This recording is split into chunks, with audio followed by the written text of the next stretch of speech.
পলাশবাৰী সমষ্টিৰ অসম মেঘালয় সীমান্তৰ এখন গাঁও সোণাপুৰ।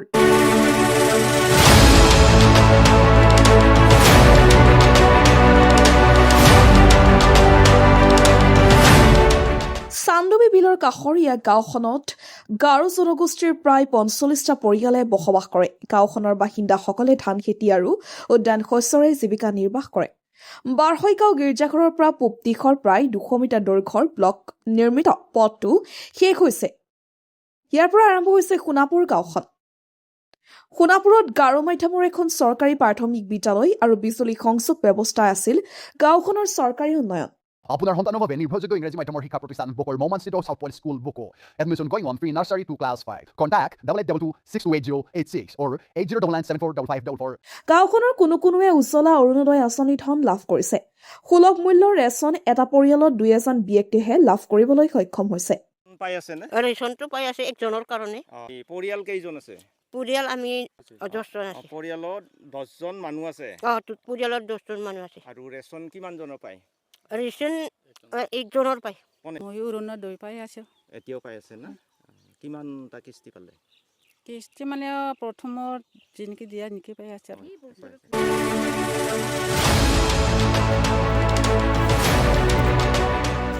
বাৰহৈগাঁৱৰ চলকাত দাৰে জলপ্ৰপাতৰ পৰা নামি অহা নদীখনৰ ওপৰত এটি ওখ কালভাৰ্টৰ প্ৰয়োজন।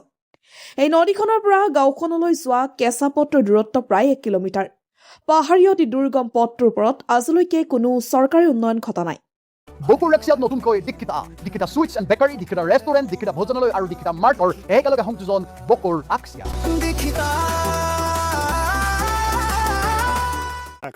খোৱা পানী আৰু ওচৰতে এই ৰাস্তাৰ খোৱা পানীৰ কাৰণে বেলেগ সমস্যা আৰু ক'বলৈ গ'লে বহুত আছে। নাই দলংখনো হোৱা নাই। দলংখনৰো হোৱা নাই। আৰু স্কুলো আছে। স্কুলৰ এই শিক্ষকৰ অলপ অসুবিধা। ২০২৪ চনত অসম চৰকাৰৰ জনস্বাস্থ্য কাৰিকৰী বিভাগে কাষৰীয়া মায়ং পাহাৰৰ এটি নিজৰা বান্ধি গাঁওখনত খোৱা পানী যোগানৰ বাবে নিৰ্মাণ কাৰ্য আৰম্ভ কৰিছিল। নিজৰাটোত বান্ধটো ভেটি তাৰ পৰা কিছু দূৰৈত পানী সংৰক্ষণৰ টেংকিটো নিৰ্মাণ কৰিছিল। কিন্তু টেংকিটোৰ নিৰ্মাণ কাৰ্য এই পৰ্যন্ত আধৰুৱা হৈ থকাৰ লগতে পানী যোগানৰ পাইপসমূহো হাবি জংঘলৰ মাজত পৰি থাকিল। ৰাইজে বিভাগীয় কৰ্তৃপক্ষৰ লগত বহুবাৰ যোগাযোগ কৰিছিল। ঠিকাদাৰে কামটো সম্পূৰ্ণ কৰিম বুলি ৰাইজৰ পৰা বিভিন্ন নথিপত্ৰত চহী কৰাই লৈছিল, কিন্তু আজিলৈকে কামটো আধৰুৱা হৈয়ে পৰি থাকিল। এই সন্দৰ্ভত পূৰ্বৰ বিধায়ক যতীন মালী, প্ৰণৱ কলিতাক বহুবাৰ খতিছিল, কিন্তু একো ফল নধৰিল। সেই দুখতে গাঁওবাসীয়ে বৰ্তমানৰ বিধায়ক হেমাংগ ঠাকুৰীয়াকো 5টা বছৰত এবাৰো লগ নধৰাৰ সিদ্ধান্ত লৈছিল। আমি এতিয়া নিজৰাৰ পৰা আনে ওপৰৰ পৰা এতিয়া গভৰ্ণমেণ্টৰ পৰা যিখিনি পাইছিলোঁ এইটো বৰ্তমান আধা হৈছে, আধাটো কমপ্লিট নহ'ল আৰু। কিমান দিন হ'ল হ'ল 1 বছৰমান হ'ল নেকি? 1 বছৰমান বেছি গৈছে, মানে আধৰুৱা কৰি দিছে। কিবা যোগাযোগ হৈছিল নে?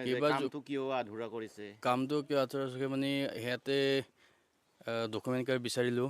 ডকুমেণ্ট কাৰ্ড বিচাৰি আমি ডকুমেণ্ট কাৰ্ড দিলোঁ।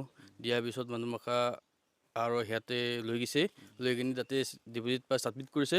কৰাৰ পিছত সিহঁতে নাহিল মানুহ কাকা।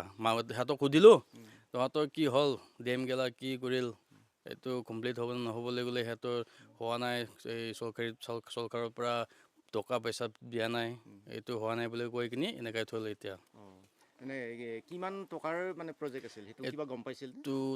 প্ৰজেক্টটো মই ইমান চিয়'ৰ ক'ব নোৱাৰিম আৰু বাৰু। এতিয়া ধৰক আগতে যেনেকৈ পানী খাই আছে, বৰ্তমান এনেকৈ খাই আছে। আমি নিজৰ পৰা যি সিহঁতে খাই আছে। এতিয়া সিহঁতে কৈছে কি হ'ব বুলি, কিন্তু ক'ব নোৱাৰোঁ। এতিয়া চান্সটো বহুত কম আৰু মানুহে নোৱাৰে বেছি আছে আৰু নাই। সিহঁতৰ একো বিচৰা নাই, সিহঁতৰ আহি চোৱা নাই, একো কৰা নাই, কোনোদিন অহা নাছিল, একদিনো অহা নাই।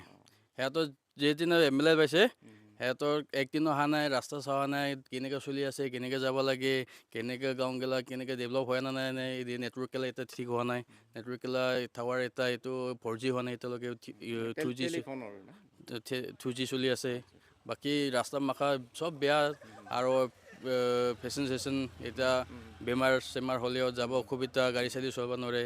বাৰিষা দিনত বহুত প্ৰব্লেম আৰু এইগিলা MLA আজিকালি আমাৰ ইয়াতে নাচায়। ইলেকশ্যনৰ সময়তহে মানে প্ৰচাৰ কৰিব আহে। ইলেকশ্যনো আহিলেও একদিন আহিব, তাৰপিছত নাই আৰু। ইলেকশ্যন হোৱাৰ পিছত নাই আৰু। সিহঁতে মানুহে না গুৰুৱে না কি না নাচায় আৰু সেইকাৰণে মোৰ নামটো কিজাৰ্ট শৰ্মা এইখিনি সোণাপুৰ বাৰিগাঁও সোণাপুৰ আৰু তাৰমানে কেনেকুৱা এইটো মোটামুটি 1 বছৰ বা 1.5 বছৰমান হ'ল এইটো পিছত হ'ব বুলি গৈছে সিহঁতে হ'ব বুলি কোৱা মানে আমি গাঁৱৰ মানুহগিলা ৰখি চালি মোটামুটি বহুত 1 বছৰ 1.5 বছৰমান হয় মানুহগিলা নাহিল মিস্ত্ৰী মাকো নাহিল আৰু ঠিকাদাৰ মাকো ক'লোঁ সিহঁতে চৰকাৰৰ পৰা টকা পোৱা নাই পইচা পোৱা নাই বুলি কৈছে এনেকৈ কৰি কিনি এনেকৈ সময়টো গ'ল আৰু বাকী আৰু এইগিলা ডেম আৰু টেংকিগিলা কমপ্লিট নহ'ল বাকী ডকুমেণ্টগিলা ল'লোঁ সিহঁতে কৈছে কি টেংকি হোৱা কমপ্লিট হোৱাৰ পিছত সেই ডকুমেণ্টগিলা ল'বি বুলি কৈছে সিহঁতৰ পিছত আগতে লৈ গৈছে আৰু ডেম বনাবা মাজতে তাৰপিছত লৈ কিনি জমা সিহঁতে কৰি দিল তাৰপিছত মানুহ মাখা নাহিল একো খবৰ নাই আৰু সিহঁতে ডাঙৰীয়াকেইটা একজনো আহি চোৱা নাই ডাঙৰীয়া মানে MLA MLA কথা কৈছে MLA কথা মন্ত্ৰী মাখা ক'লোঁ আৰু সিহঁতে একজনো আহি চোৱা নাই কেনেকুৱা চলি আছে কেনেকুৱা খাই আছে কেনেকুৱা থাকি আছে এইগুলো চোৱা নাই ৰাস্তা বাকা চোৱা নাই আৰু এইগুলো চোৱা নাই এইকেইটাই